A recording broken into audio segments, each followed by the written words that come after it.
You're watching Samuel Goodwin on YouTube, and this is the Vulp from Nabalis.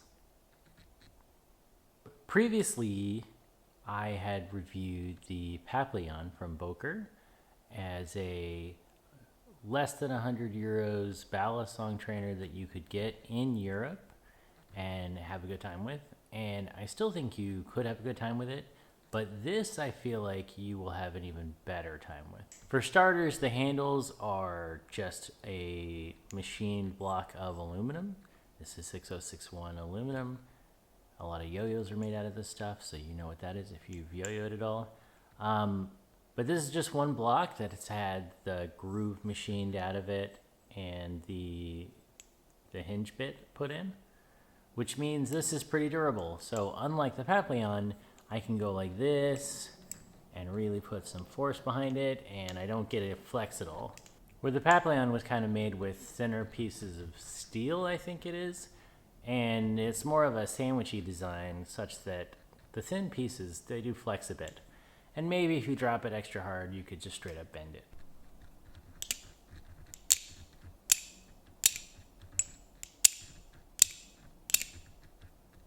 The trainer blade here is steel. It has Will Hirsch's cute little logo on it because this is the Vulp, the Balisong that Will Hirsch and Nabalis worked on a little bit together.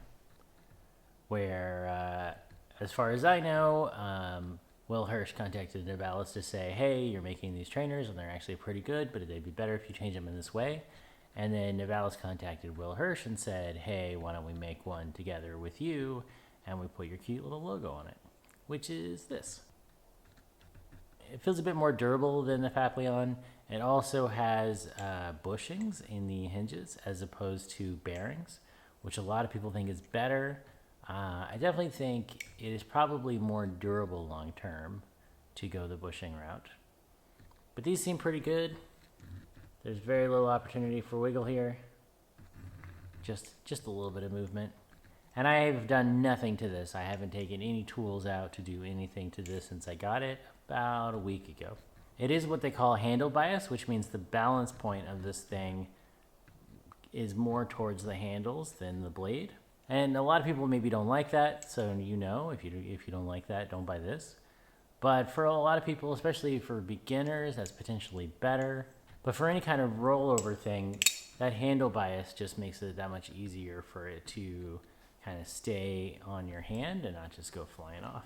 Definitely more expensive Balisongs tend to have either a more even balance or they have some kind of adjustable mechanism so that you can choose to make it more blade bias or handle bias or somewhere more neutral. But that's kind of a preference thing, and especially if you're looking for something to start with that doesn't cost you 300 bucks, I think this will do the trick. And you'll definitely learn a lot, and it'll be great. I have not tested this bottle opener because I don't drink that much. And the one time I did have something to drink this week, I forgot that I had this bottle opener technically. So I don't know what to tell you about this. It might be that this actually like bends really easily if you try to use this as a bottle opener, but in theory it'll be solid. It's probably fine. For the most part, doing tricks feels pretty good. There is this texture here on the ends even, so that when you go to do things that involve holding it like this and moving it around, I find that it's much harder for that to slip out of my fingers, which is nice, except for just then. Other nice things about it is when you go to do chaplain type moves like this, there is nothing pinching my finger here in this hinge. Or in the Papillon, there's a little bit of a cutout that sort of pinches, which is not ideal. Which is why I think this is a better option, and you should just go get one if you are interested in Balisong and don't want to spend money for the really nice stuff. They are available in Europe. When I looked, they were being sold through Amazon France and Amazon Germany, I think. And Amazon France shipped to me in about 2 days, and I got my Balisong for about 70 euros, I believe it was, but you'll have to check. Maybe they're changing the prices while they figure this out. So definitely check this out. I get a lot of comments and DMs and things asking for recommendations for trainers that are more easily attainable, especially in Europe.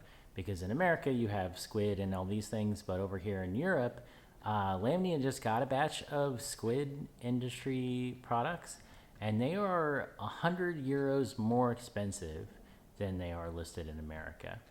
And yes, it costs money to ship and it costs money for import fees, but it doesn't cost 100 euros more. That's 50% more for the Crackeracken, for example, than it would be to buy it in America. So I could just order it from America, pay to have it shipped here, and pay the import fees, and still come out ahead compared to buying it from a European retailer, which I think is kind of absurd and not great.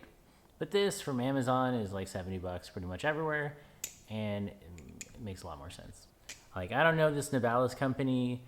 I do know that they don't sell clones and things, but also they could literally be the same company that does make clones, and they just produce these things under a different name. I have no idea who they are.